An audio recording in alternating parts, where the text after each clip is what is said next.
Bonsoir Véronica. Ok, c'est parfait. Donc, eh bien écoutez, je vais me muter, je vais mettre notre Alain préféré en plein écran et en avant pour nous parler du tarot et de l'âme. Mais peut-être avant ça, je vous dis quand même quels vont être les points abordés pendant ce webinaire. Donc, dans une première partie, nous verrons qu'est-ce que la notion d'âme. Et Alain nous parlera donc de notions issues de la corrélation de différentes approches initiatiques. Ensuite, nous verrons quel est le rapport entre l'âme et la forme dans la hiérarchie des règnes. Et enfin, comment interpréter les arcanes du tarot de Marseille en tenant compte de l'interaction entre l'âme et la forme. Et pour celles et ceux d'entre vous qui seraient intéressés, motivés, enchantés pour aller plus loin, eh bien, en fin de webinaire, nous vous présenterons une initiation en ligne, une nouvelle initiation sur le tarot. Je sais que nous en avons déjà une, mais une spécifique sur le tarot de l'âme. Donc voilà, mais nous verrons ça bien plus tard. Voilà. Eh bien, sans plus attendre, Alain, it's your go. Bien, bonsoir à tous, bonsoir Audrey. Je suis ravi de vous retrouver pour cette belle soirée animique qui va, je pense, être intéressante à tout point de vue. Voilà. Donc, en premier lieu, avant de voir le rapport avec le tarot de Marseille, eh bien, nous allons un petit peu discuter de cette notion d'âme. Qu'est-ce que l'âme? Il y a beaucoup de choses qui est véhiculées sur l'âme. Il y a beaucoup d'approches. Alors, comme d'habitude, je vous dirais que, à titre personnel, je ne détiens aucune vérité, peut-être une infime partie d'une grande vérité, et que tout ce dont je vais vous parler, eh bien, je vous invite à ne pas le croire et à faire vos propres recherches, à valider selon vos ressentis, à valider selon les connaissances dont je vais vous parler et peut-être de les expérimenter, de les conscientiser de manière à voir un peu ce que ça éveille en vous. Hein. Croire est la porte fermée et je dirais que être dans l'expérimentation, être dans l'expérimentation personnelle et la porte ouverte. Voilà. Donc, je vais vous raconter plein de choses et je vous invite justement à les conscientiser de par votre propre expérience. Voilà. Ceci étant dit, la plupart des gens me connaissent, donc je vis dans l'ésotérisme, je vis dans les initiations. Ma vie a fait que j'ai eu beaucoup d'opportunités et que je les ai saisies de m'initier à plein de choses. Voilà. Et pour les activités, pour les outils les plus connus, ben, astrologie, tarologie, décodage, symbolisme, numérologie plus évoluée, je vais dire. Voilà, tous ces outils, stratégie comportementale, accompagnement spirituel, enfin voilà, tout ça. Donc, eh bien, ce soir, nous allons voir un petit peu ce qui concerne l'âme. Alors, il faut savoir que de tout temps, hein, l'homme a cherché qui il était et surtout, il a cherché le sens de sa vie. Le sens de la vie est une recherche qui est très répandue, je dirais, chez une grande partie des êtres. Et c'est vrai que dans les consultations, de plus en plus de gens viennent me voir pour le sens, pour les symboles qu'ils rencontrent et le sens que ce symbole leur amène. Voilà. Il faut savoir que le symbole est aussi le langage de l'inconscient et quelque part, il peut être aussi le langage de l'âme. Hein. C'est pour ça que je vous parle du symbole, parce que l'âme n'a pas accès directement au conscient. L'âme n'a pas une voie d'expression qui est dans la matière, donc eh bien, elle a son langage à elle, qui est le symbolisme, qui est le rêve, enfin on va parler de tout ça, voilà. Donc déjà, dans un premier temps, ça serait bien que je vous donne une notion de l'âme qui n'est pas la seule, mais c'est celle qui est issue de diverses initiations, c'est celle qui est issue de beaucoup de recherches dans les temps anciens, hein, parce que je me suis aperçu, et je vous invite là aussi à voir ce que ça évoque en vous, que tout ce qui est connaissance de l'âme, en réalité, vient des temps anciens, vient de l'Égypte, vient de l'époque gréco-romaine, et que après, eh bien, comme nous sommes rentrés dans cette ère technologique, scientifique, eh bien, on a un petit peu laissé de côté cette vision animique. Hein. Alors, je ne parlerai pas de religion parce que la religion interprète l'âme à sa manière et que c'est la sienne. Voilà. Donc, on va mettre de côté la religion, le côté judéo-chrétien des choses, et je vais vous parler de l'âme au sens propre du terme. Hein. Voilà. Donc, ceci étant dit, il faut déjà, dans un premier temps, se rapporter à l'univers, bien entendu. Hein. L'univers, avant d'être matière, il était énergie. La matière n'est venue qu'après. Et l'âme est un règne qui fait partie du règne des énergies, qui fait partie du règne non palpable, non matière. Donc, il est très probable que l'âme existait déjà dans l'univers avant la venue de la matière. Ça, c'est un point important à conscientiser. Le fait est que l'énergie existait avant la matière. Ça, c'est un point sur lequel il faut se baser pour arriver à cheminer par la suite. Hein. Et que l'univers, de cette énergie, l'univers a fait la matière, et donc toutes les formes qui sont dans l'univers, que ce soit en partant de la fourmi, je ne sais pas, de ce qu'il y a de plus petit, en allant jusqu'à ce qu'il y a de plus grand, les univers, les étoiles, tout ça. Voilà. Donc, ceci étant dit, et la compréhension suivante est qu'en réalité, comme l'indique le Kybalion d'ailleurs, qui dit ceci, tout ce qui est en haut est comme ce qui est en bas. Hein. Et en réalité, ça veut dire, je pars du connu pour connaître l'inconnu. C'est pour ça que l'être humain, depuis très longtemps, a cherché à comprendre la nature.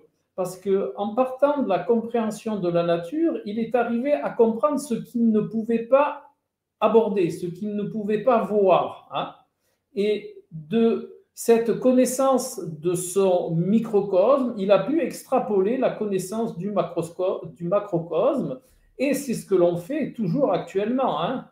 On part du connu pour pouvoir appréhender l'inconnu. Eh bien ça, ce n'est pas issu de la science de maintenant, c'est issu du Kybalion qui date de qui est très très très ancien, qui est issu de la philosophie hermétique, et qui avait déjà cette perception des choses que pour connaître ce que l'on ne peut pas appréhender, eh bien, il faut partir du connu. Eh bien, c'est exactement ce que fait l'être humain. Il étudie la nature, et de cette nature, eh bien, de tout l'enseignement que la nature offre, eh bien, il va extrapoler dans ce qu'il ne peut pas appréhender, comme l'espace, tout ça. Voilà. Alors, la technologie, elle n'est pas à rejeter, elle est utile après pour rentrer en interaction de manière perceptible pour nos cinq sens de toutes ces informations-là. Mais dans un premier temps, on part toujours du connu pour aller vers l'inconnu.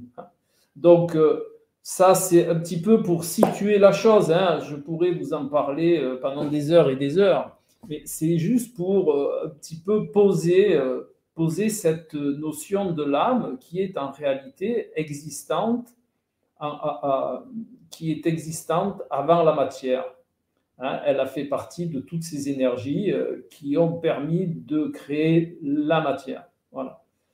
Donc, riche de tous ces enseignements en regardant la nature, et de là, on en a tiré des principes comme le Kybalion, mais comme bien d'autres.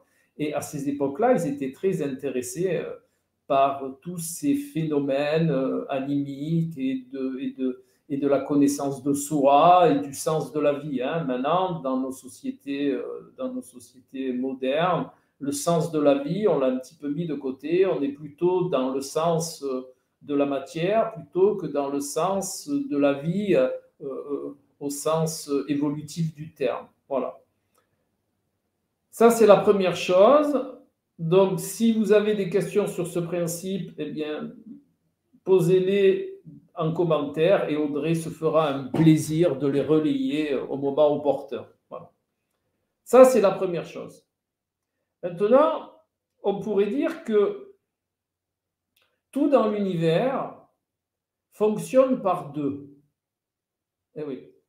Si vous prenez par exemple notre système global de la journée, eh bien, il est fait du jour et de la nuit. Donc, il y a deux principes qui cohabitent pour former l'entièreté. Et si l'on veut comprendre symboliquement ce qui fait ce principe, eh bien, on va s'intéresser au Soleil et à la Lune. Le Soleil et la Lune sont deux symboles qui vont former une entièreté. Et tout dans l'univers fonctionne comme cela. Alors, de manière, je vous l'accorde, de manière beaucoup plus complexe, mais à la base, il y a toujours deux principes. Et bien, nous sommes une partie de l'univers, hein, une partie intégrante. Hein, nous formons l'univers au même titre que les étoiles, que les planètes et que tout ce qui y vit. Et nous sommes aussi faits de deux principes. Nous avons la matière. Hein, la matière, alors à notre niveau, eh bien, c'est notre corps et tout ce qui entoure. Et tout ce qui entoure de manière matérielle, hein, les montagnes, les rivières, enfin tout ce qui est d'origine matérielle. Et alors, on emploie le terme forme quand on parle de la matière dans les initiations qui ont rapport à toutes ces compréhensions-là. On emploie le terme forme pour désigner la matière. Et donc, je vous disais que tout est fait de deux principes dans l'univers. Eh bien, nous sommes faits d'un principe matière, d'une forme, et à l'intérieur de cette forme, il y a une énergie qui est, que l'on pourrait décrire comme le côté spirituel de la matière avant que ces deux côtés-là s'unissent. Voilà. Donc, l'âme serait le côté spirituel, c'est-à-dire le côté énergie spirituelle qui habite la matière, afin de lui donner des principes, des informations pour faire évoluer la matière que nous sommes, là, et vous tous, et tout. Voilà. Maintenant, on sait que dans diverses approches, eh bien, on commence à concevoir que les animaux ont une âme, que les plantes ont une âme, et que même le règne minéral a une âme, et des plantes aussi. Voilà. Donc, ceci ouvre la porte tout magnifiquement à cette expression des règnes. Pour bien concevoir ce qu'est l'âme, il faut concevoir cette notion de règne de l'univers. Alors, le premier règne qui pour nous est perceptible, hein, c'est le règne minéral, c'est tout ce qui touche aux minéraux. Voilà. Le deuxième règne, c'est le règne végétal, c'est tout ce qui touche aux plantes. Le troisième règne, eh bien, c'est le règne animal. Le quatrième règne, je vous le donne en mille, c'est le règne humain. Et le cinquième règne, eh bien, on quitte la matière et on commence le règne des énergies. Et après, on revient dans la matière, mais beaucoup plus évolué, qui est le règne planétaire et le règne des étoiles. Mais bon, pour ça, c'est un petit peu tôt pour nous d'avoir cette perception-là. Voilà. Mais nous, le règne humain est le règne qui se situe entre la matière basique et le commencement du règne des énergies. Voilà. Donc, il faut savoir qu'il y a dans l'univers une interaction et une interdépendance entre tous les règnes. Alors, ce dont je vous parlais tout à l'heure, hein, qui est de partir du connu pour aller vers l'inconnu, qui est issu du Kybalion, eh bien, on a pour pouvoir conscientiser cette perception de l'interaction et de l'interdépendance des règnes, eh bien, il faut le voir à notre niveau, c'est-à-dire au niveau de la matière. vous êtes bien conscient que les règnes entre eux sont en interdépendance et en interaction. On est en interdépendance avec les minéraux, les végétaux, les animaux et nous. Voilà. Et même à des niveaux beaucoup plus subtils, on est aussi, nous et les autres règnes de la matière, en interaction avec les règnes d'énergie. Mais bon, déjà, pour comprendre comment ça fonctionne plus haut, eh bien, il faut comprendre comment ça fonctionne plus bas. Donc ça, vous avez une idée de tous ces fonctionnements entre les règnes, entre les 4 premiers règnes de la matière. Hein. Vous voyez qu'on est tous dépendants les uns des autres. Eh bien, on peut extrapoler que entre nous et les règnes supérieurs, eh bien, c'est exactement pareil, mais on ne peut pas le percevoir de manière matérielle, c'est-à-dire avec nos sens actuels, on ne peut pas le percevoir. Et pour une bonne raison, on pourrait comparer notre position à la position de la fourmi. Alors, je vais vous poser une question à laquelle vous répondrez en vous-même. Hein. Est-ce que vous pensez qu'une fourmi a la possibilité d'entrevoir l'évolution du règne humain? Voilà. Alors, posez-vous cette question et vous verrez que la fourmi, elle n'a aucune idée de l'évolution du règne humain et elle n'a même pas idée du règne humain. Voilà. Nous faisons partie de l'univers pour la fourmi, nous sommes en interaction avec l'univers dont elle fait partie et notre interaction eh bien, rejaillit sur sa vie sans qu'elle puisse avoir conscience que les interactions qu'elle vit sont issues d'un règne qui est beaucoup plus élevé que le règne animal. Voilà. Donc, essayez un petit peu d'entrevoir cette image, l'image de la fourmi qui ne peut pas, de quelque manière que ce soit, intégrer qu'il y a des êtres humains sur Terre qui font des choses qui vont impacter sa vie. Voilà. Eh bien, c'est exactement pareil pour nous. Ce qui est valable en bas est valable pour ce qui est en haut. Voilà.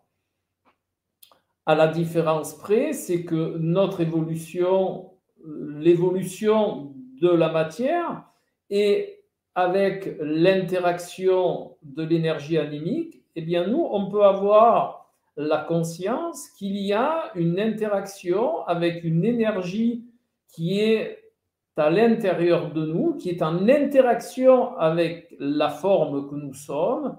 Eh bien, nous, on a déjà acquis cette conscience que l'on peut percevoir, on peut entrevoir, on peut conscientiser qu'il y a justement en nous quelque chose, une énergie. Alors, moi, je l'appelle âme, mais dans d'autres initiations, elle porte d'autres noms. Hein. Et même maintenant en physique quantique, on commence à concevoir qu'il y a une interaction entre la matière et l'énergie. Donc, vous voyez, on commence à s'approcher. Et puis, il y a cette belle interaction qu'il est important de conscientiser, de savoir qu'elle existe et de savoir que, eh bien, la forme que nous sommes est en interdépendance et en interconnexion avec cette énergie qui nous habite. Alors, pour revenir un petit peu en arrière, parce que c'est important de le concevoir, le premier personnage qui a vraiment conscientisé cette énergie qui habite les formes, eh bien, c'est Paracels. Paracels était un astronome, astrologue, mathématicien, médecin et beaucoup d'autres choses encore, ésotériste averti. Et c'est lui qui a commencé à faire de la phytothérapie, c'est-à-dire à extraire l'énergie, donc l'âme des plantes, de manière à pouvoir faire interagir cette âme des plantes qu'il appelait élixir avec la forme que nous sommes et la réception de cette énergie des plantes de l'âme des plantes par rapport à notre énergie anémique. Voilà. Il avait perçu cela et il a passé toute sa vie, ce brave homme, à chercher et à mettre au point ces élixirs. Voilà.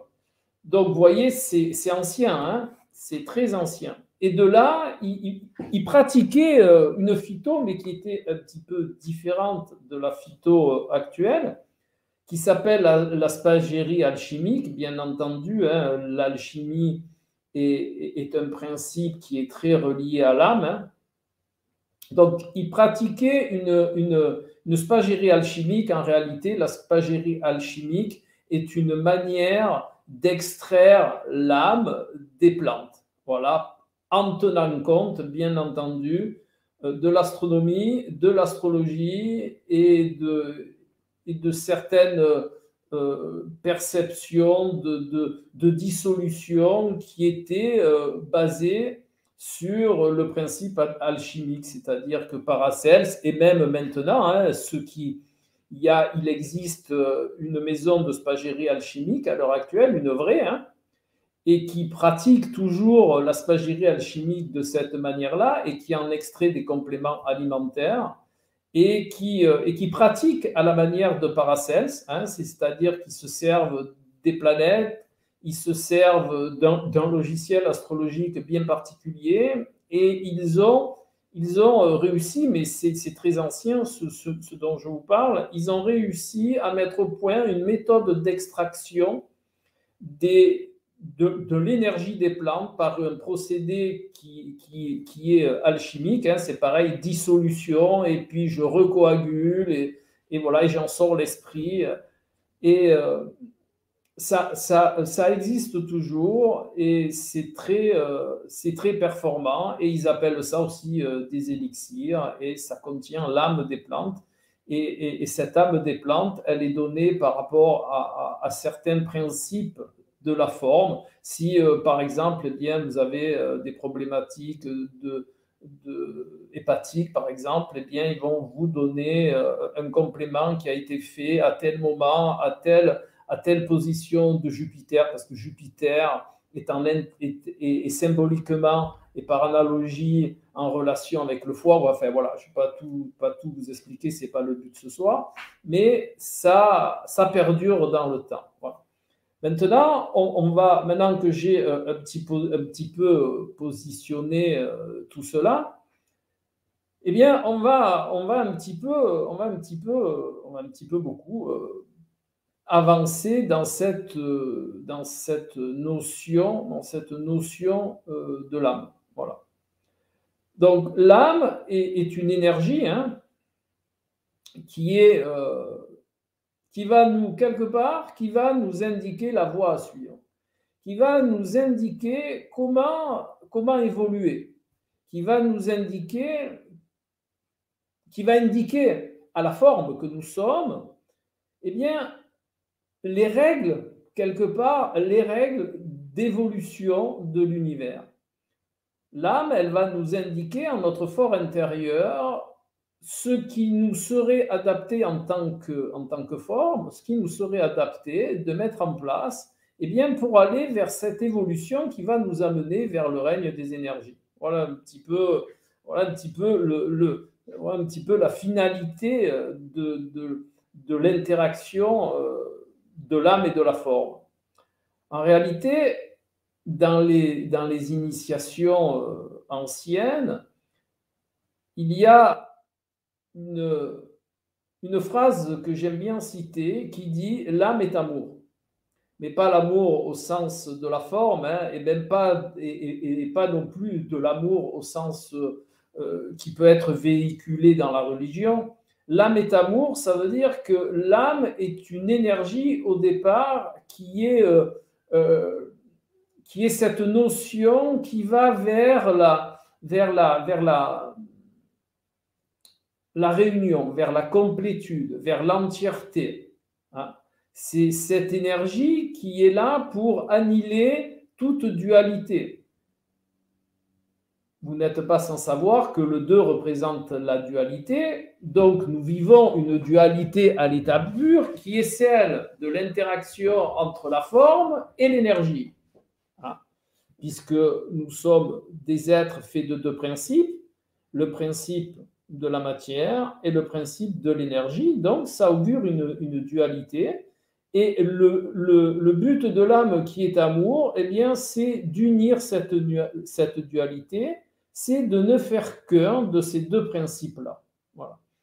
Et l'âme, elle a plusieurs, on va dire, elle a plusieurs outils pour nous faire comprendre qu'elle est là et pour nous indiquer, eh bien, ce qui serait utile que la forme fasse. Alors, quand je parle de la forme, bien entendu, la forme est gérée par l'ego. Hein, voilà. Donc, il y a cet antagonisme entre la forme, l'ego, qui est le capitaine de la gestion de la forme, et cette énergie qui nous habite, qui est appelée l'âme. Voilà.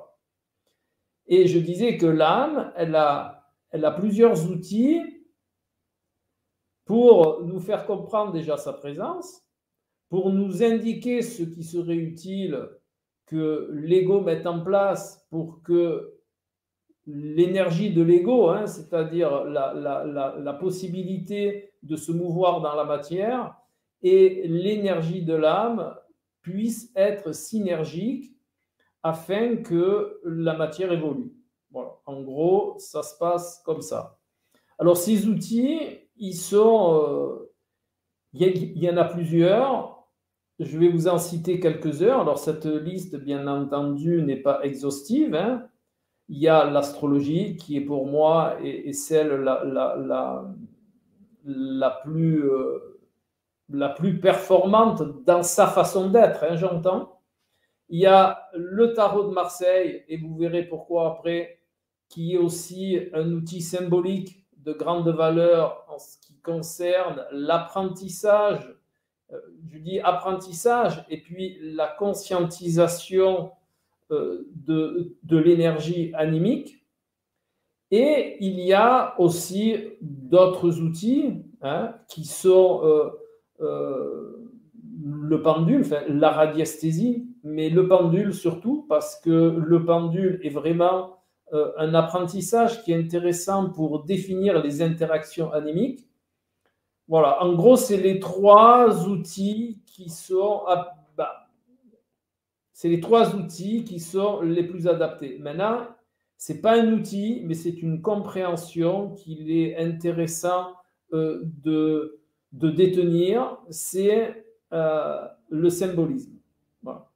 Le symbolisme, et je dirais que le symbolisme est le langage de l'inconscient, ça tout le monde peut le concevoir, mais c'est surtout le langage de l'âme. L'âme, comme je vous ai dit tout à l'heure, elle n'a pas accès au conscient, donc elle va s'entretenir quelque part avec vous de manière différente de la forme. Elle va s'entretenir avec nous par le symbole, et cet intérêt pour le symbole, eh bien, il va nous amener à divers outils symboliques dont je vous ai parlé tout à l'heure, astrologie et puis tarologie. Et il y a une autre perception qui va nous permettre de rentrer en contact aussi avec l'âme, c'est le rêve. C'est le côté lunaire dont je vous ai parlé aussi tout à l'heure. De toute façon, je reviens au principe que je vous ai exprimé tout à l'heure. Tout à l'heure, je vous ai parlé du soleil et de la lune. Eh bien, le soleil, de par ses attributs, représente le conscient, enfin, représente l'énergie vitale, tout ça. Si vous préférez, il représente la matière. Il représente ce qui est à la lumière. Donc, ce qui est à la lumière, c'est la matière. Ce que l'on voit, c'est la matière.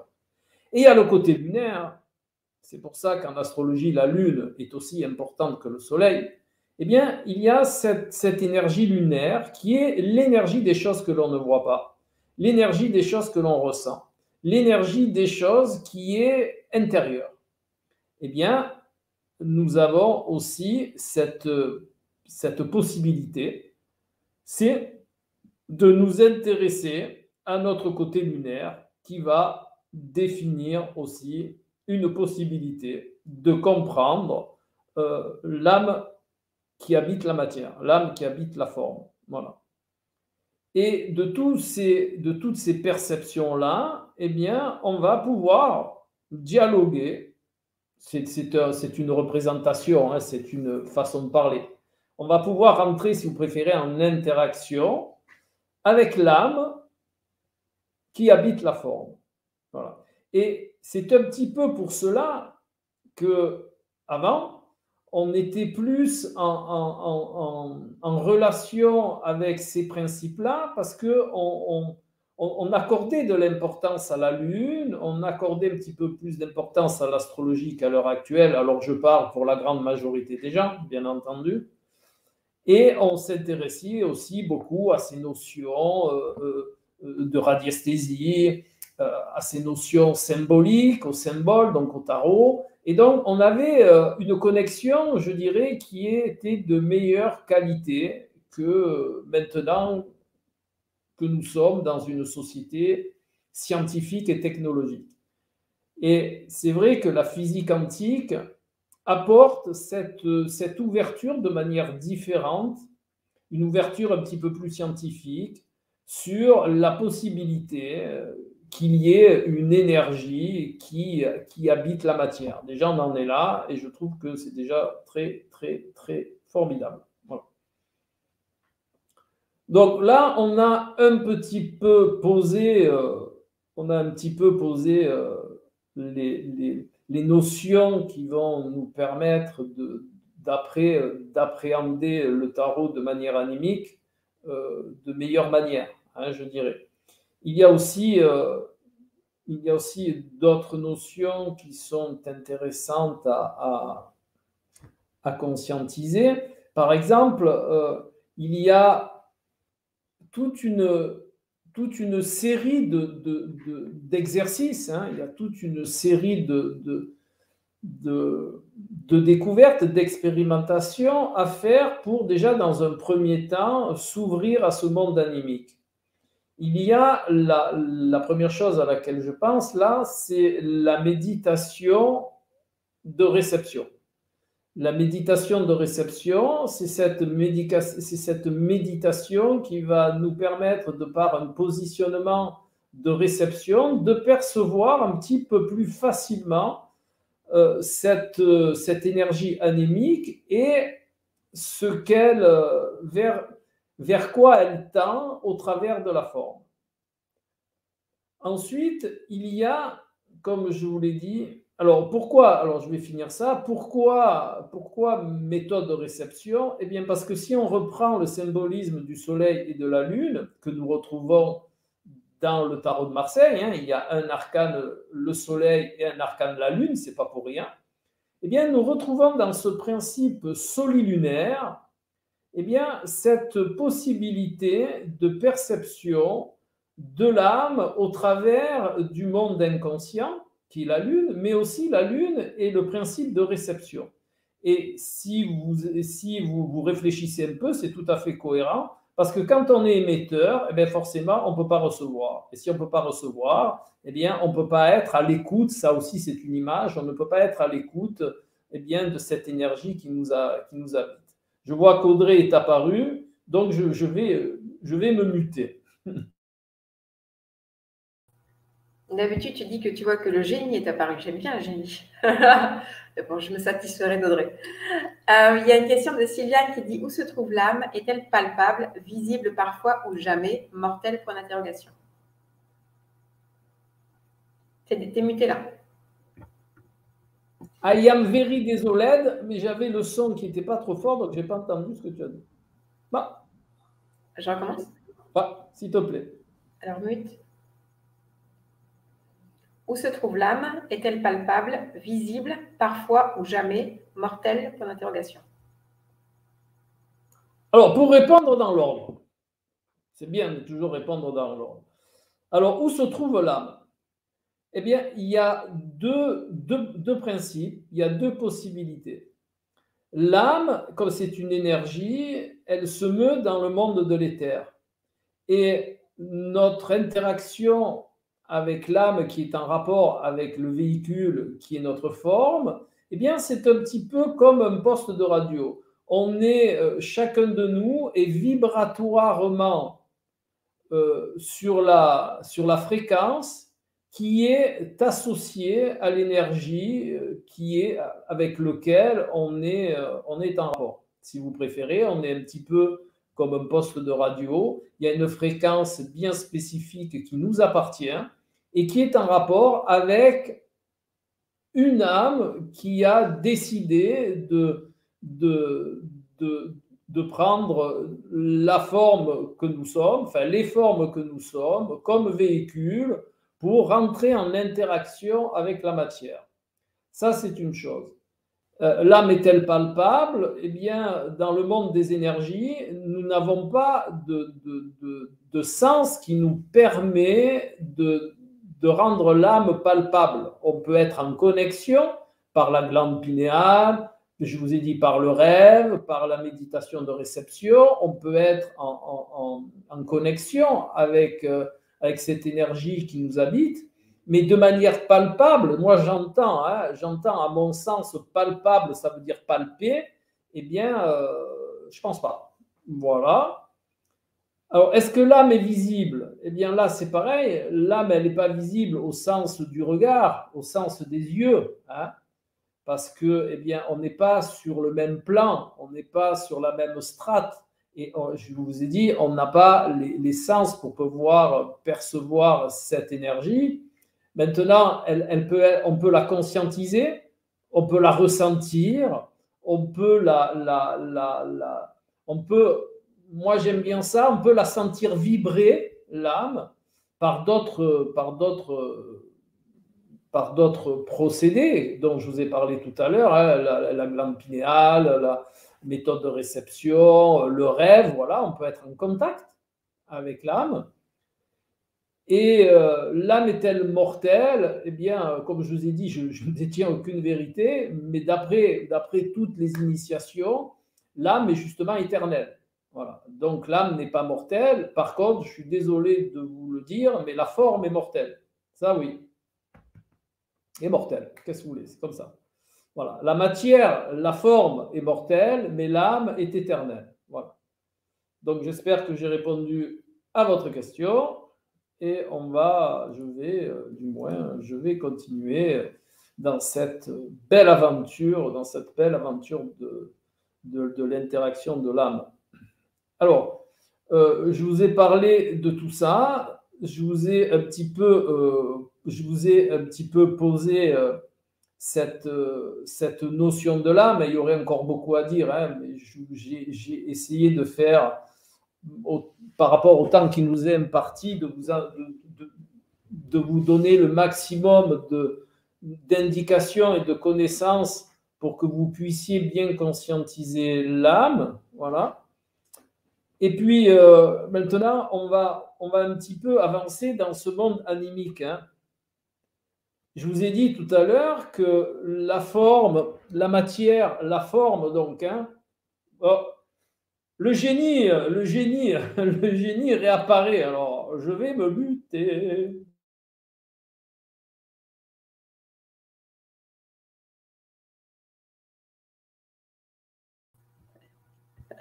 Et on me souffle à l'oreille la fée à la place du génie. Bon, ça va aller deux, si tu veux. Véronica qui dit, par rapport à nos aïeux, est-ce que l'âme est individuelle ou se partage par famille? Alors, à mon sens, l'âme, elle est individuelle. Voilà. Maintenant, il y a des interactions animiques, mais l'âme, elle est individuelle, mais elle est individuelle, entendons-nous bien, pas au sens de la forme. Elle est individuelle au sens où elle n'appartient pas à la forme. Et c'est une belle porte ouverte, ça, que fait Véronica. Il est essentiel, mais vraiment essentiel, de concevoir que l'âme n'appartient pas à la forme. Souvent, vous allez entendre autour de vous « mon âme ». Ce n'est pas « mon âme », elle n'appartient pas à Alain, l'âme. à la limite, ça serait Alain qui appartient à l'âme. D'accord? Mais en partant du principe que l'âme est éternelle et que la forme est mortelle, eh bien, l'âme n'appartient pas à la forme. C'est le sens contraire. L'âme se sert de la forme. D'accord? Elle se sert de la forme pour faire grandir cette notion d'amour dans la matière. Voilà. Et c'est en partant de ce principe-là où l'on peut concevoir que l'âme est individuelle, que l'âme est indépendante et que l'âme, elle va s'incarner dans la forme un temps donné, c'est-à-dire le temps dont elle a besoin pour faire ce qu'elle a à faire, pour nous initier, pour initier la matière que nous sommes. Et quand elle a fini, ben, l'âme va se retirer de la forme. Et c'est là où rentre,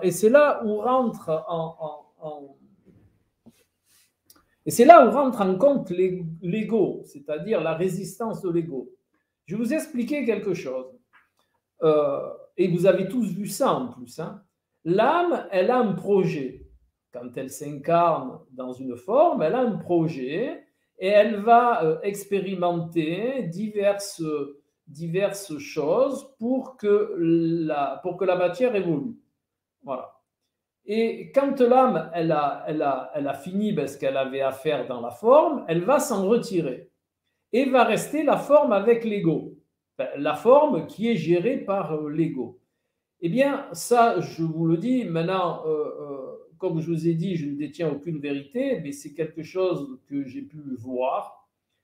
Eh bien, quand l'âme, elle s'est retirée de la forme, parce que ce n'est pas l'âme qui fait périr la forme, quand elle a fini, la forme est gérée par l'ego, et que l'ego, eh bien, résiste parce qu'il veut rester sous la forme dont il a la charge de faire perdurer pendant tant d'années, eh bien, à partir du moment où l'âme va se retirer, la forme va perdre le sens de son existence.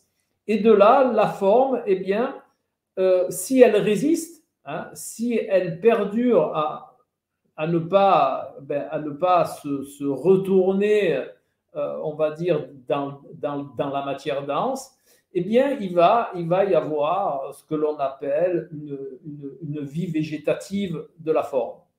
La vie végétative de la forme, elle peut prendre justement plusieurs formes. Ce sont des gens qui restent, par exemple, en coma.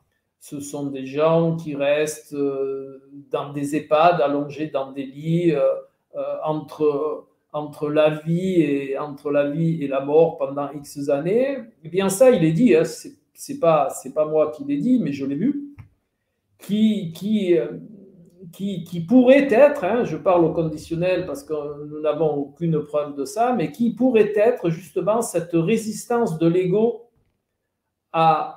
qui veut faire perdurer la matière le plus longtemps possible parce que c'est son rôle, et pour ça, eh bien, il va engendrer tout un système, et notamment ces systèmes-là qui sont à sa portée, jusqu'au moment où il ne pourra plus et où la forme va disparaître. Voilà. Donc, vous voyez, il y a beaucoup de théories, il y a beaucoup de principes qui sont associés dans l'interaction entre l'âme et la force. Et puis, il y a aussi, pour répondre à la question de Véronica, il y a aussi, bien entendu, des interactions d'âmes entre elles quand elles sont incarnées, et de ce fait, eh bien, si elles ont besoin, elles vont se réunir par l'intermédiaire de la forme. Voilà. Et de là, il y a toutes les interactions dont vous avez pu entendre parler entre les différentes formes qui sont guidées par différentes âmes et qui ont besoin les unes des autres pour réaliser leur plan, parce qu'en réalité, ça s'appelle comme ça, le plan animique, c'est-à-dire les projets animiques. Et c'est pour ça que c'est parfois un petit peu difficile à conscientiser tout ça, parce qu'il y a l'âme qui vient interagir dans la forme, et la forme, elle a sa propre autonomie qui est définie par l'ego. Et au départ, eh bien, il y a cette dualité, hein, puisqu'on est dans le 2, il y a cette dualité qui fait que, eh bien, il va falloir que chacun prenne sa place. Et l'âme, elle va, par divers moyens dont je vous ai parlé tout à l'heure, symbolisme, astrologie, tarologie, le rêve, la méditation de réception, enfin, par un panel d'outils, eh bien, elle va informer, elle va essayer de faire apprentissage à l'ego de sa juste place, pour que l'âme ait, elle aussi, sa juste place. Et quand les deux principes se sont positionnés à leur juste place, eh bien c'est là où commence le processus d'éveil, le processus d'évolution. Voilà. Mais la première étape, on va dire, c'est que chacun des deux principes se positionne à sa juste place. Une fois que c'est fait, je me répète, mais c'est pour bien ancrer la chose, une fois que c'est fait, là, après commence le processus d'évolution de la matière, et c'est là où l'ego, eh bien, se positionne de la bonne manière, c'est-à-dire que l'ego ne va plus chercher à prendre quelque part le pouvoir sur l'âme, hein, ça va être réglé. L'ego ne va plus chercher à diriger, mais il va être le bon second, hein, il va être là pour maintenir la forme, donc la matière, à un niveau, on va dire, physiologique, à un niveau de fonctionnement de la matière optimum, et l'âme, elle va diriger le véhicule. Voilà, l'âme, ça va être le chauffeur. C'est une image, mais c'est une véritable image, et je vais vous expliquer pourquoi après. L'âme, elle va devenir le chauffeur de la forme. Et l'ego, quelque part, eh bien, ça va être le mécano de la forme, ça va être le second. Hein. L'âme, elle va dire 30 degrés à gauche, eh bien, l'ego, il va tourner le volant de 30 degrés à gauche. Cela est une belle image qui est adaptée de bien garder en mémoire pour bien conscientiser la place de chaque principe. Voilà. Une fois déjà que l'on a acquis cette notion-là, bien déjà, on se dirige dans la bonne direction. Et pour ça, il y a Platon, le brave Platon, qui avait déjà édicté à l'époque le mythe de l'attelage ailé. Le mythe de l'attelage ailé était quelque part la compréhension justement de cette notion de l'âme dirige et l'ego, les principes égotiques, eh bien, eux, ils vont être éduqués de manière à faire évoluer la matière. Voilà. Moi, je vous le dis comme ça pour que ça soit succinct, sans rentrer d'ailleurs dans l'apprentissage que nous avons mis au point. On détaillera bien toutes ces notions et bien d'autres sur l'âme. Mais voilà, ce mythe-là est très important pour arriver à comprendre un petit peu le fonctionnement de l'âme. Et la fée est arrivée avec sa baguette, donc je vais la laisser s'exprimer. Merci. Alors, il y a Lorraine qui dit « Pourquoi l'âme choisit de ne pas rester dans un corps toute une vie ?» Je précise ma pensée. Pourquoi un enfant peut mourir d'une maladie très jeune? Pourquoi l'âme ne veut pas rester dans ce véhicule? Alors, l'âme, ce qui est important aussi, et ce dont je ne vous ai pas parlé, parce que je me doutais bien que ça allait arriver à un moment ou à un autre, donc j'ai gardé ça pour le moment où ça arriverait. Il est vraiment utile pour bien conscientiser le monde de l'âme de ne pas penser avec l'ego, de ne pas penser avec la forme. Les émotions, tout ça, ça fait partie de la forme et pas du monde animique. Le monde animique, qui lui est éternel, la disparition ou la manière de disparition de la forme, quelque part, lui est pas important. Ce qui est important pour le plan anémique, et là, je n'ai pas discuté avec l'âme qui m'habite sur le sujet, mais c'est ce qui ressort de toutes les initiations. Hein. L'âme, elle a un fonctionnement en mode âme qui n'a rien à voir avec le fonctionnement en mode égo, en mode matière. Hein.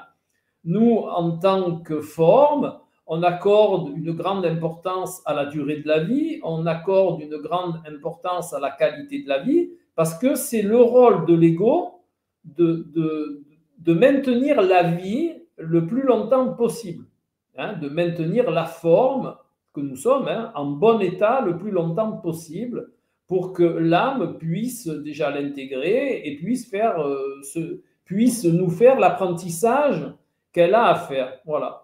Mais une fois que l'âme se retire, eh bien, elle se retire et la forme, elle a un fonctionnement, on va dire, automatique qui fait que, eh bien, elle peut soit perdurer ou soit elle peut se mettre fin au maintien de la forme à partir où l'âme, eh bien, s'en est retirée. Voilà. Donc, cela peut expliquer, hein, c'est une explication parmi tant d'autres, cela peut expliquer que, eh bien, dans la matière, dans le monde des formes, eh bien, il y ait des choses de cette manière-là qui arrivent. Maintenant, si je me place au niveau de la forme, c'est-à-dire au niveau de l'ego, je trouve ça horrible. Voilà. Et si je me place au niveau de la compréhension anémique, ça n'a aucune commune mesure de comparaison. Imaginez toujours ce dont je vous ai parlé tout à l'heure entre la fourmi et le règne humain. D'accord? Est-ce que... Alors, je vous dis ça, mais avec beaucoup de recul, et il faut le prendre avec du recul et se mettre dans cette notion des choses. Est-ce que quand vous roulez en voiture sur la route, vous écrasez une fourmi? D'accord? Eh bien, vous écrasez une fourmi. Vous n'allez pas, pour vous, la vie de la fourmi, quand vous avez roulé en voiture parce que vous devez passer sur cette route à ce moment-là, vous écrasez la fourmi, même pas ça va vous interpeller que sur la route, il y a des fourmis, des scarabées, des mille pattes, et que quand vous roulez sur la route, vous les écrasez. Ou tout simplement, vous roulez en voiture et vous avez un nombre d'insectes collés sur le pare-brise qui est faramineux. Bon, de moins en moins parce que c'est très pollué. Mais bon, dans les campagnes, il y a encore ce principe-là. Ben, ça ne va pas vous émouvoir plus que ça. Vous allez voir, je ne sais pas moi, 50 moustiques éclater sur vos phares de voiture. Ben, ça ne va pas vous empêcher de dormir. Parce qu'on n'est pas sur le même plan. Eh bien, ce qui est valable sur ce plan-là est valable sur le plan entre l'âme et la forme. Voilà. J'espère que j'ai répondu à votre question. Merci. Je prends la question de Véronica et après, si tu veux, parce que je vois l'heure tourner, commencer à parler du tarot de Marseille et de son interaction, enfin de son interprétation en fonction de l'âme et de la forme. Donc Véronica qui dit, est-ce que chaque forme a une âme ou peut-on exister sans? Je fais allusion aux Atlantes. Tout ce qui est forme, matière est en relation avec l'âme. C'est comme si on voulait retirer le règne animal du règne des formes. Voilà, c'est le même principe. Voilà. Donc, chaque forme de matière a une âme, quelle que soit la matière. Les planètes ont une âme, les étoiles ont une âme, pareil. Et la Terre a une âme. Hein. Alors, il y en a qui appellent ça conscience, mais on est plus dans le domaine de l'âme. Chaque forme matière a une âme. Voilà. Exister sans, non, puisqu'il manquerait un côté, en réalité. C'est dans la forme que nous sommes, ce qui donne le côté spirituel, parce que c'est un vague mot encore, il faudrait le préciser, mais ce qui donne ce côté de recherche du sens de la vie, c'est l'âme. Hein. Voilà. Donc, qu'en est-il des voyages de l'âme pendant le sommeil? Mais alors, l'âme, on est en connexion, chacun est en connexion avec son âme. L'âme, elle peut avoir des connexions avec d'autres âmes, mais quand on dort, pour faire simple, hein, quand on dort, eh bien, c'est là où l'âme a plus la possibilité de rentrer en interaction avec la forme, de par le rêve, de par le symbolisme et de par beaucoup de choses. Voilà. Donc, on va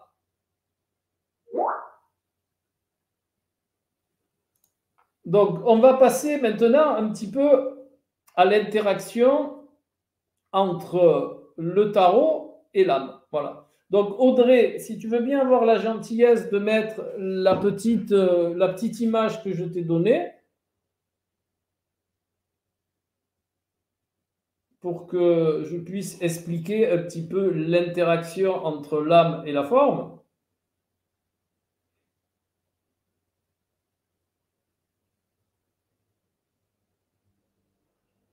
Alors, pour exprimer cela, j'ai créé une petite image pour que vous compreniez un petit peu comment marche l'interaction entre la forme et l'âme. Voilà.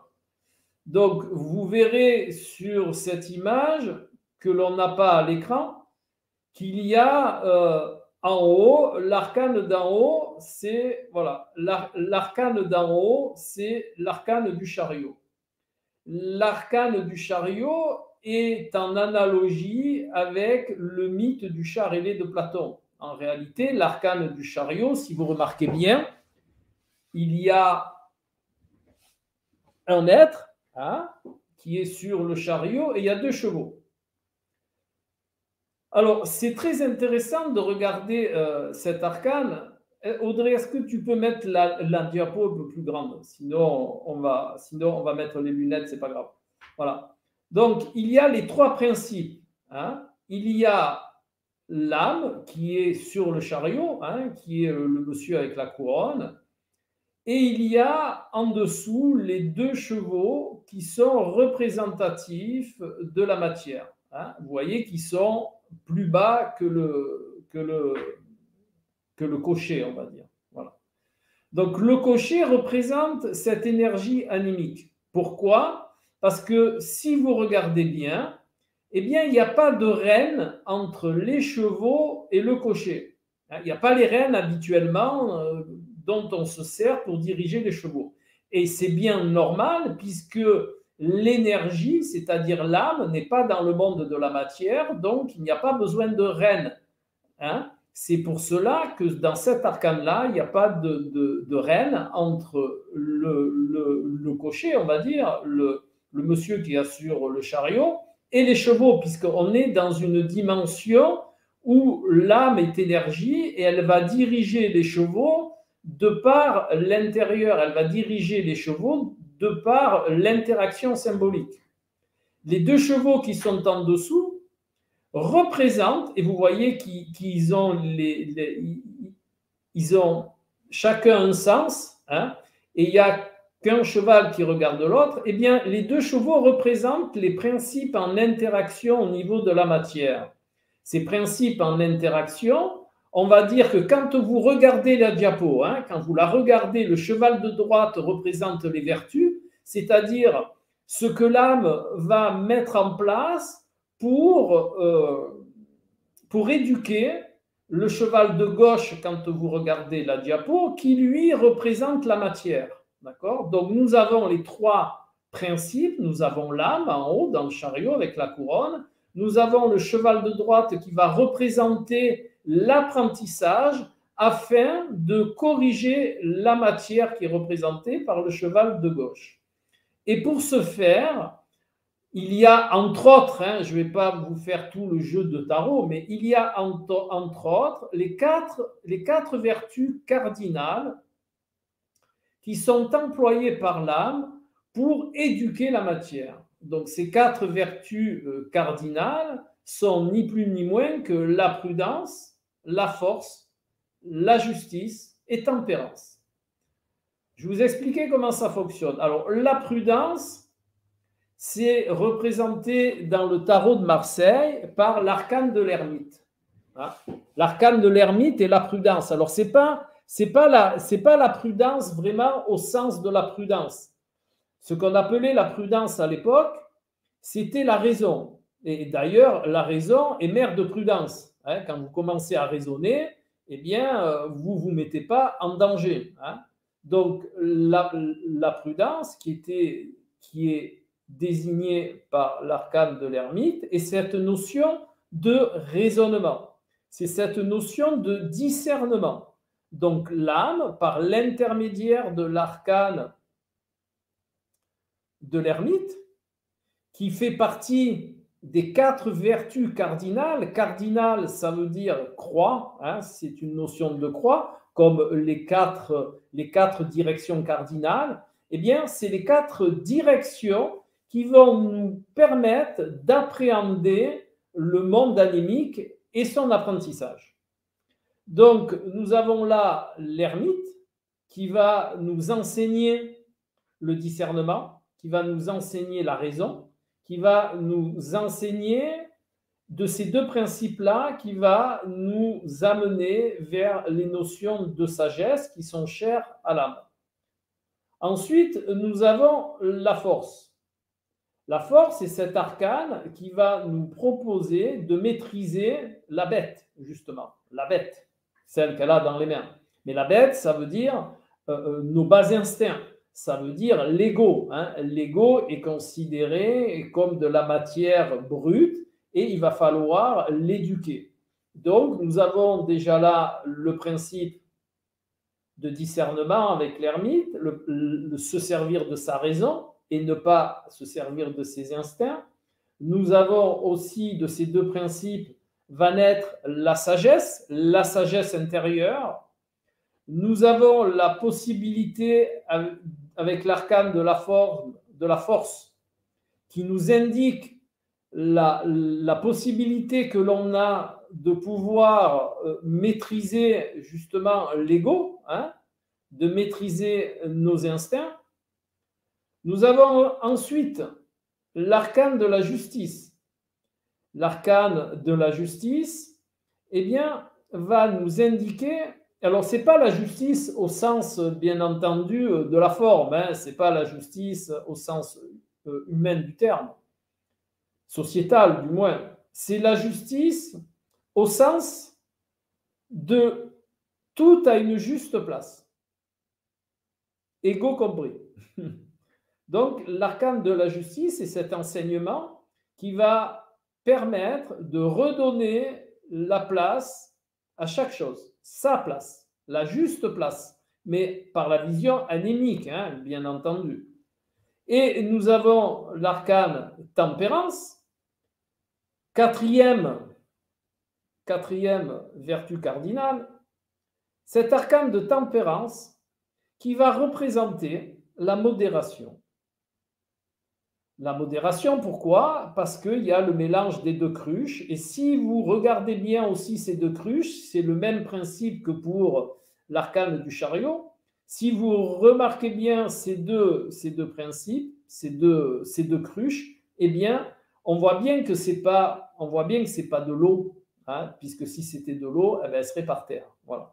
C'est cette notion de modération des énergies. C'est cette notion de se modérer. Et la modération, eh bien, elle passe par les principes que je viens de vous édicter, qui sont la juste place, qui sont la maîtrise, qui sont le raisonnement, le discernement et la sagesse. Voilà. Donc, vous voyez, donc après, bien entendu, ces quatre vertus, eh bien, elles vont être développées, elles vont être mises par rapport à chaque personne qui va entrer en interaction avec le tarot, bien entendu. Hein. Voilà. Donc, ces quatre vertus vont être les 4 principes de base d'apprentissage des notions anémiques dans la forme.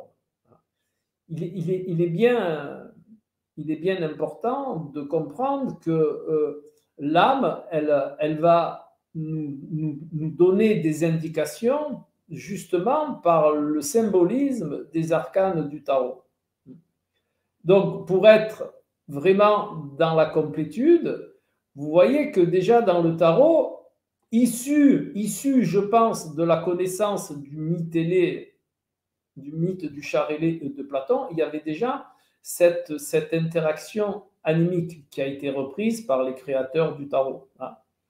Et je pense que les créateurs du tarot sont un consortium d'érudits qui ont trouvé là un moyen hyper, je vais dire, grandiose pour pouvoir véhiculer des connaissances de manière très simple, je dirais quelque part, et qui sont passées et qui ont pu tenir dans le temps et qui sont toujours d'actualité. Voilà. Donc ces 4 vertus cardinales, parmi les autres arcanes du tarot, vont poser les principes de base, je dis bien de base, de l'interaction de l'âme avec la forme. Et bien entendu, tout cet apprentissage va passer par une compréhension profonde et par la mise en place et de la manière dont on va mettre en place ces 4 vertus de base pour entrer dans l'initiation animique. Voilà. Donc, s'il n'y a pas de questions, eh bien, je vais continuer après avoir bu un coup.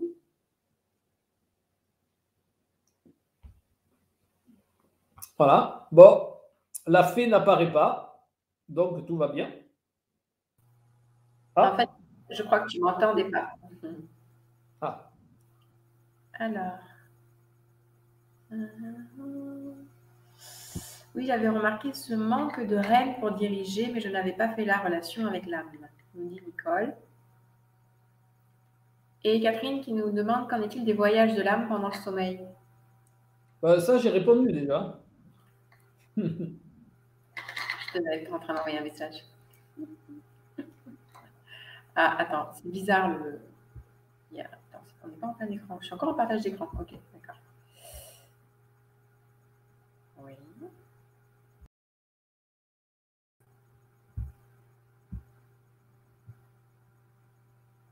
Ok. Bon, ben voilà.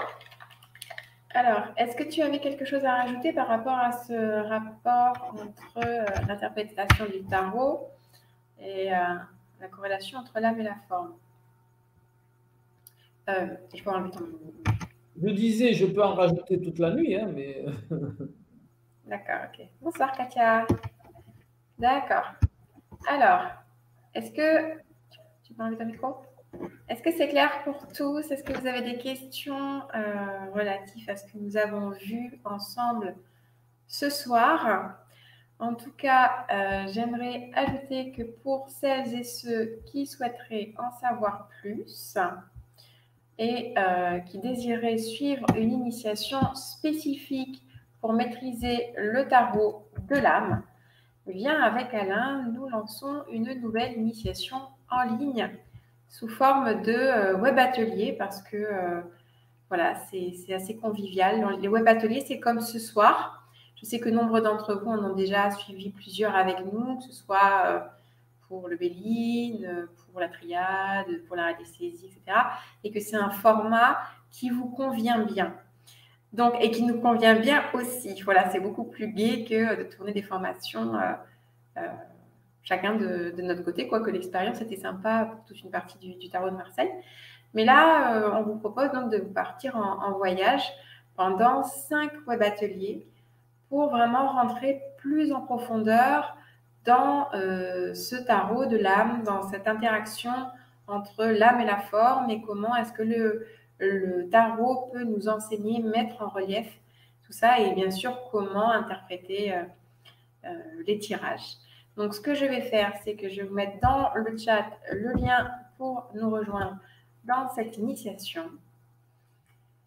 Et on nous dit oui, très clair, très intéressant, gratitude, bonsoir, gratitude. Et une question de Véronica qui me dit le tarot de Marseille est donc lié à l'âme de tout un chacun. Ben, oui, le tarot de Marseille est un principe symbolique qui va nous expliquer comment rentrer en apprentissage selon, selon la notion animique, en réalité. Donc, le tarot, les principes, la vision de l'apprentissage animique par le tarot de Marseille est bien entendu valable pour tous les êtres, pour tout le règne humain, je veux dire. Merci. Et quant à moi, je vais quand même préciser donc en ce qui concerne l'initiation en ligne sur le tarot de l'âme.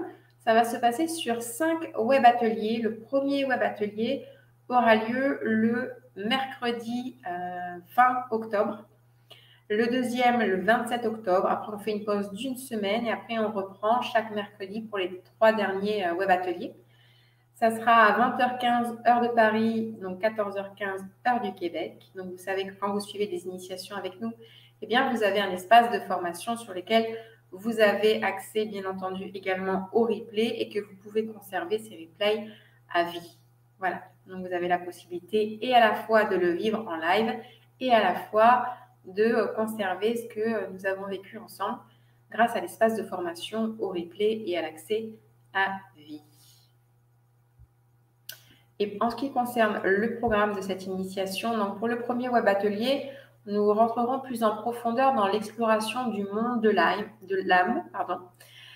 Pour les ateliers 2, 3 et 4, là, Alain fera une interprétation de chacune des 22 arcanes majeures du tarot et des concepts sur la relation entre la forme et l'âme.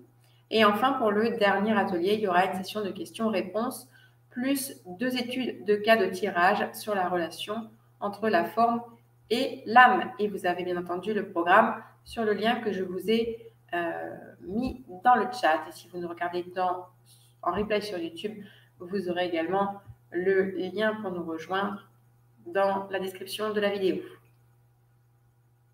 Merci Lorraine qui nous dit merci beaucoup pour cette conférence passionnante et très éclairante. Et Véronica, j'ai adoré cette soirée. Merci à vous deux. Merci à vous pour vos retours bienveillants. Voilà, voilà. Alors, après, est-ce que tu veux peut-être nous expliquer en quoi cette approche du tarot peut être différente que les approches plutôt traditionnelles? Parce que je sais que certain nombre de personnes qui sont là ce soir savent que nous avons une grosse initiation sur le tarot de Marseille et en quoi ce que l'on va voir ensemble lors de cette nouvelle initiation est différent et complémentaire de ce que nous avons déjà proposé ou de ce qui peut se voir habituellement par rapport au tarot de Marseille. Oui. Alors, c'est sûr que c'est différent. La version d'interprétation anémique, elle est tournée sur... Elle permet de conscientiser 2 choses. La première chose, c'est comment aller vers l'apprentissage des préceptes du monde anémique. Voilà. Donc, c'est différent, entre autres, de ce qu'il y a dans la formation, dans notre belle formation sur le tarot, qui est déjà très complète, avec au moins une dizaine de webinaires, d'exemples et de tirages et tout ça. Mais là, nous sommes dans une autre vision, nous sommes dans une autre démarche. Nous sommes vraiment dans l'interaction anémique envers la forme. Donc, il y a toute une notion d'apprentissage, si vous préférez. Il y a toute une notion de remodelage de la forme par la vision anémique.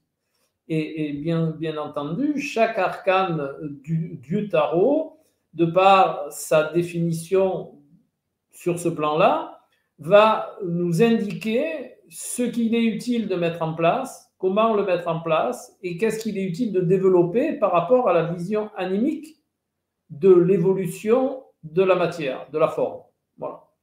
Et c'est, soit dit en passant, une initiation que j'ai moi-même suivie et dont je me sers toujours, parce que l'intéressant, c'est que ça ne sert pas qu'une fois. Ce n'est pas une fois qu'on a compris les arcanes vision anémique et on les met de côté. Non, ça revient à chaque fois. Parce que chaque fois où la forme monte en taux vibratoire, eh bien, on va percevoir des subtilités sur les mêmes arcanes. Hein.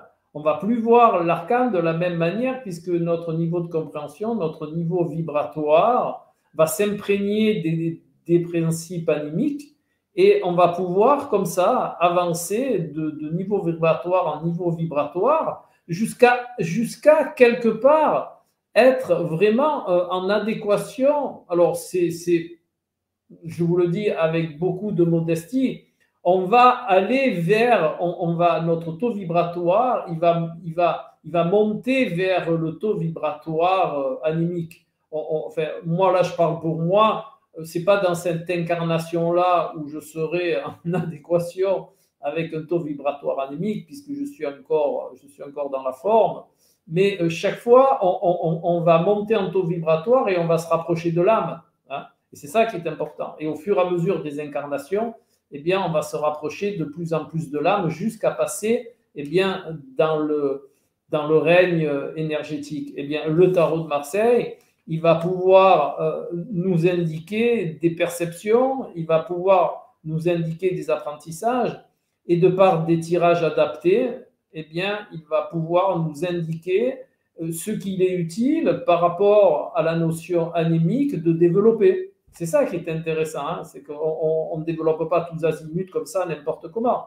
Hein, on va faire corréler, alors moi c'est ce que je fais en consultation, on va faire corréler les rêves, on va faire corréler les contextes, on va faire et tout ça avec les cartes. Hein, on va faire corréler si les gens pratiquent la méditation de réception, eh bien on va faire corréler ce qu'ils ont reçu avec les arcanes du tarot. Et tout ça, c'est une œuvre de fond qui va permettre de formater la forme de manière à ce qu'elle se rapproche d'incarnation en incarnation avec l'énergie anémique. Voilà.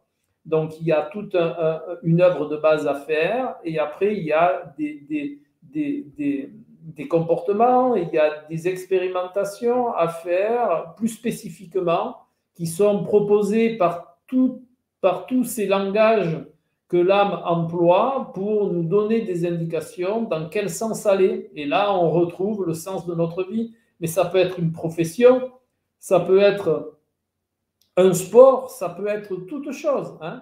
L'âme, elle va nous indiquer des expérimentations qui vont nous être adaptées pour que l'on puisse justement se diriger vers ces compréhensions qui vont faire évoluer notre taux vibratoire de manière à se rapprocher de plus en plus du taux vibratoire correspondant à ce règne-là. Voilà. Et c'est tout cet ensemble de compréhension, c'est tout cet ensemble d'expérimentation, c'est tout cet ensemble de compréhension eh bien, qui va faire que on va évoluer et dans le tarot de Marseille va être la base pour cette manière-là. Eh bien, le symbolisme du tarot de Marseille, expliqué de cette manière anémique, va nous permettre eh bien, de nous rapprocher un petit peu de notre vibration énergétique. Voilà. Ça peut prendre plusieurs appellations, mais le grand œuvre à mettre en place, c'est ça. Voilà. C'est toute cette belle interaction justement entre l'âme et ne pas rentrer dans la résistance, parce que souvent, l'ego résiste à l'âme, hein, et c'est de là d'où viennent les problèmes, hein, et c'est de là d'où viennent les maladies, c'est de là d'où viennent ces grands moments de fatigue, c'est là, l'ego, lui, il a une perception qui est la sienne, et à partir du moment où il résiste, eh bien, ça va créer des problèmes. Donc l'âme, elle va essayer de passer, plus l'ego résiste, et plus l'âme, elle va essayer de passer aussi, et ça fait beaucoup de choses vraiment inadaptées. Donc, en étant un petit peu dans cette version des choses, en étant un petit peu dans cette compréhension-là, l'ego va moins résister. L'ego, eh bien, on va le modeler. Justement, l'ego, on va lui donner, on va le maîtriser, hein, une des 4 vertus, on va le maîtriser. Et de là, eh bien, on va pouvoir mettre en place des choses intéressantes. Mais ce n'est pas que sur le côté... alors, le mot n'est pas bon, mais c'est pas que sur le côté spirituel. Hein. Peut-être que vous n'êtes pas dans une activité professionnelle qui est adaptée à votre expérimentation au sens anémique parce que l'ego, bien lui, il résiste, il se dit, bon ben là, je gagne plein de sous, donc je reste là, je ne quitte pas, je suis là, je m'enrichis, je m'achète des maisons, des voitures, alors que l'âme, de l'autre côté, elle va vous proposer une expérimentation peut-être dans une autre activité que vous ressentez au fond de vous, mais que vous rejetez parce qu'elle ne rentre pas dans le concept matière, et de là, eh bien, il va naître beaucoup d'interactions inadaptées, alors que grâce à l'utilisation du tarot de Marseille, eh bien, vous allez avoir des indications et peut-être vous dire, ah ben oui, c'est vrai, c'est pas ça que je veux faire au fond de moi, je fais ça parce que eh bien, ça me rapporte, je fais ça parce que je pensais que, mais c'est vrai qu'au fond de moi, c'est pas ce que je ressens, eh bien, vous allez vous diriger tout naturellement vers une autre activité qui, là, va vous correspondre, et vous serez beaucoup plus en interaction avec votre taux vibratoire général, et vous allez être beaucoup mieux que dans la précédente activité qui, pourtant, vous rapportait au niveau de la matière, et qu'il a été utile eh bien, de mettre de côté, et vous allez entrer dans une voie beaucoup plus joyeuse, beaucoup plus agréable et en même temps beaucoup plus évolutive.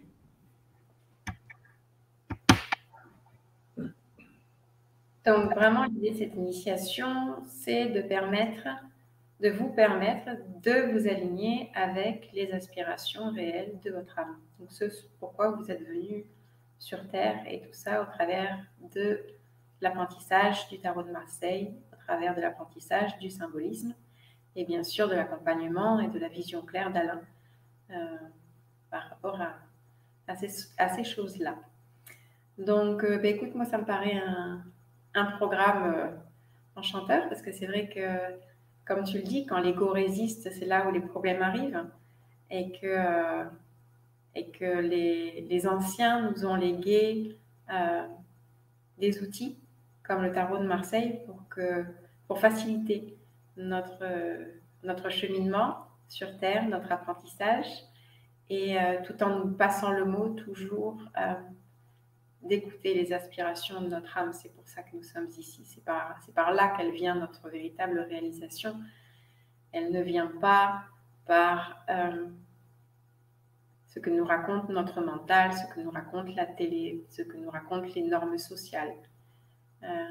Chaque individu est là pour expérimenter quelque chose qui lui est propre. Et le problème, c'est que la vue de beaucoup de personnes est brouillée, justement parce que peut-être vous-même êtes trop attentif à l'extérieur, à ce qui se dit, à ce qu'on vous a appris, à comment vous allez vous comporter, ce que vous auriez dû penser, au fait aussi que vous compariez certainement, et que peut-être que vous en êtes arrivé à un moment dans votre vie où vous avez justement besoin de vous recentrer et de faire ce qui est important pour vous, ce pourquoi vous êtes venu ici. Et donc, c'est vraiment de réaliser les aspirations de votre âme. Donc, voilà, j'ai envie de vous dire, si vous en avez marre de perdre votre temps et que vous avez à cœur, eh bien, de vous reconnaître, en fait, au travers d'un outil qui est à la fois profond, subtil et ludique, et avec un enseignement, eh bien, que si vous êtes encore là, que bien sûr, vous allez apprécier, parce que nous aimons tous la pédagogie d'Alain, nous aimons tous son sens des métaphores. Donc, ce n'est pas pour rien qu'il est dans le monde du symbole, c'est-à-dire qu'il a vraiment cette capacité à nous faire intégrer les enseignements grâce aux images mentales. Et c'est là où il devient facile pour nous d'intégrer tout ce symbolisme, toute cette profondeur, parce que les images mentales, le symbolisme en lui-même est le langage de l'âme et le langage de l'inconscient. Donc voilà, Alain est vraiment la personne idéale qui est en capacité de vous transmettre ce dont vous avez besoin profondément de capter, en fait, pour vous-même. Voilà. Donc, eh bien, écoutez, si vous voulez nous rejoindre, j'ai remis le lien dans la description de la vidéo. Alors maintenant, je vois qu'il n'y a pas plus de commentaires. Je ne sais pas, Alain, si tu souhaites rajouter quelque chose. Oh ben, j'ai toujours quelque chose à rajouter. Hein.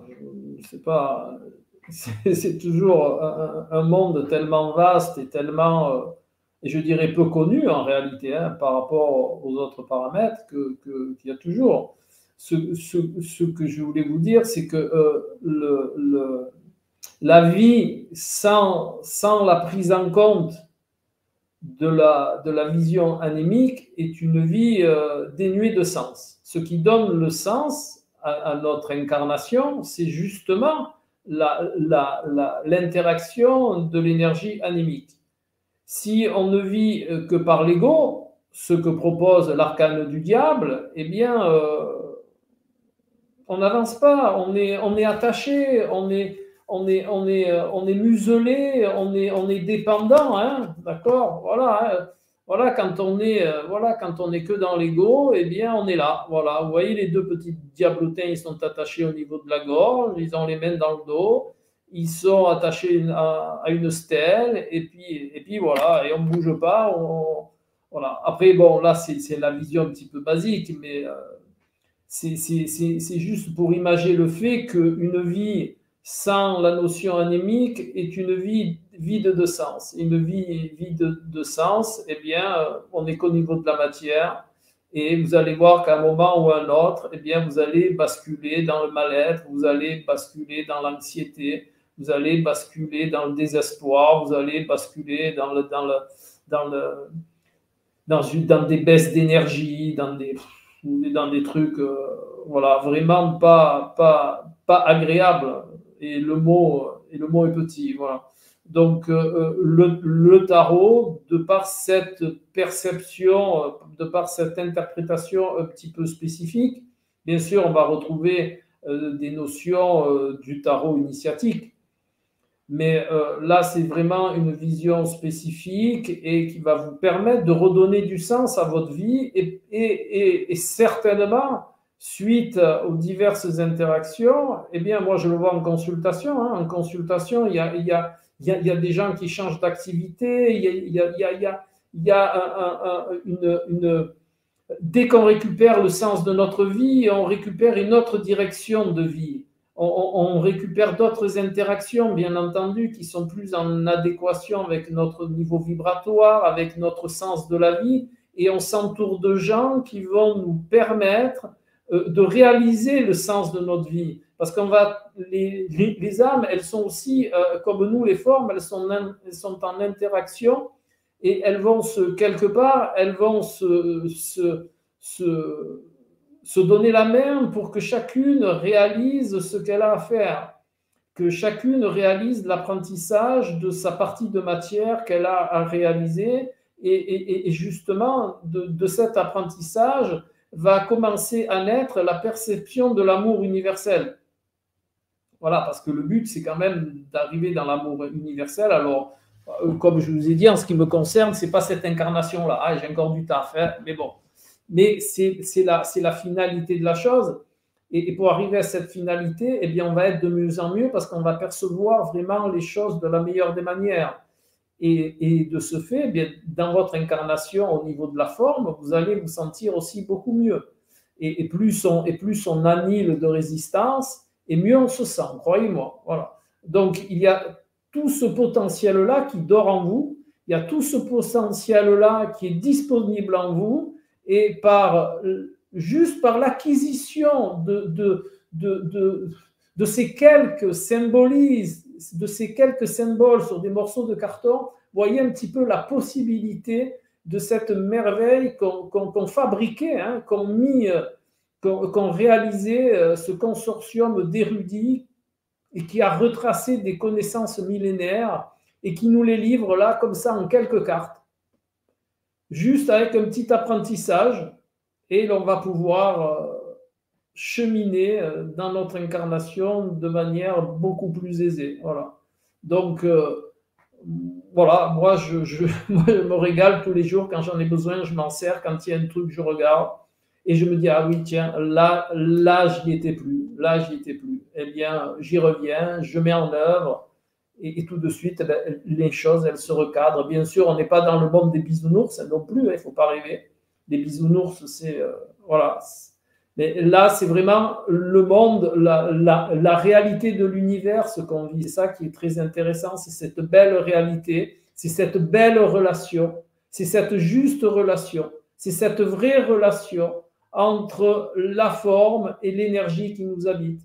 Et le but de la vie, le sens de la vie, eh bien, c'est que ces deux principes se rencontrent et soient synergiques. Eh bien, le tarot de Marseille, c'est ce qui va vous permettre de faire, voilà, avec deux, trois autres outils dont je vous ai parlé tout à l'heure, mais le tarot de Marseille est la manière, à mon sens, la plus simple, la plus facile à appréhender parce qu'elle est visuelle, elle est image, elle est symbole. Et comme vous le savez, les symboles sont des formes agissantes, les symboles dégagent des énergies, et ces énergies, elles sont en adéquation avec le langage de l'âme. Voilà, je ne peux pas vous dire mieux.